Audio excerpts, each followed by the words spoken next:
पण आज या महिलेची एक बाप समोर आली, तिला जरा कुठेतरी आज भयभीत झाली, पण आज कुठेतरी आपल्यातले सूर्यवंशी साहेब तुमच्यासारखे लोक तिथपर्यंत पोहोचले, त्या महिलेची माहिती तिथपर्यंत मिळाली आणि आज कुठेतरी समाजामध्ये जागरूकता निर्माण करण्याचं काम तुम्ही केलं आणि संपूर्ण घटना आज तुमच्या सर्व बांधवांनी उघडकीस आणून आपल्या जनतेसमोर देखील आज मांडण्याचा प्रयत्न या ठिकाणी केला।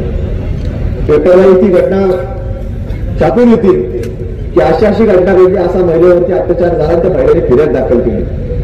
तर शेवटी कायद्यामध्ये असं आहे की कुठली महिला जी काही पीडित असेल तिचं नाव कुठं दिलं जात नाही, तिची जात कुठे दिलत नाही, तिचा पंथ कुठला दिला जात नाही, तिचा धर्म कुठला दिला जात नाही।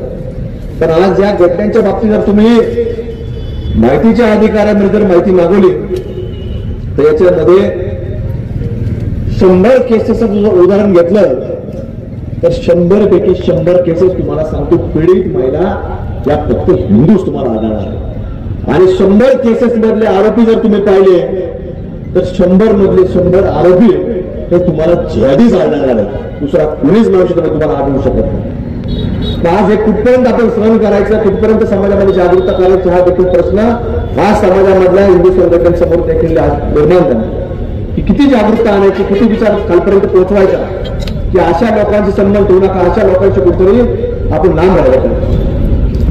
आज आपण सांगतो की आदिवासी समाज हा पठार भागामध्ये राहतो, हा वाडी वस्तीवर राहतो, हा जंगलामध्ये राहतो, पण अनेक वेगवेगळ्या प्रकारचे जनावर असतात।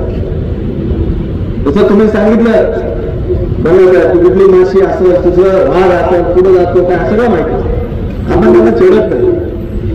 तशी ही जी आहे हे कुठलाही व्यक्ती भाग नाही, हे वेगवेगळ्या जातीतले सापांचे प्रकार आहेत आणि जास्त करून जर आपण पाहिलं तर हे साप हिरव्या जातीचे जास्त आहे आणि या लोकांना त्याचं काय घेणं नाही, कुठल्याही जातीचा हे बघत असतात, साप आला गेला, घरातून बाहेर येतो जातो हे सगळं बघत असतात। आणि हे लोक ठेचतात कोणत्या सापाला, जो यांच्यावरती फणा काढून त्याला ठेचून काढण्याचं काम आदिवासी समाज करत असतो। आणि आज ती वेळ आलेली आहे की आता हा हे साप हे फणा काढायला लागले, घरापर्यंत यायला लागलेले, म्हणून आपल्या सर्वांना जागृत राहण्याची आवश्यकता आहे, कुठंतरी आपल्या सर्वांना संघटित होण्याची आवश्यकता आहे। जाणवलं का किती दिवस चालणार, आपल्या याच्यावर जर आवाज उठवणार नाही, आपण सातत्याने याच्यावरती पांघरून मारत असलो तर हे पाप आपल्याशिवाय लागल्याशिवाय राहणार नाही। आणि म्हणून पापाचं जर आपल्याला प्रायश्चित करायचं असेल तर ही भूमिका, हा आवाज आपल्या प्रत्येकाला उठवावा लागणार आहे आणि समाजाला जागरूकता निर्माण करावी लागेल।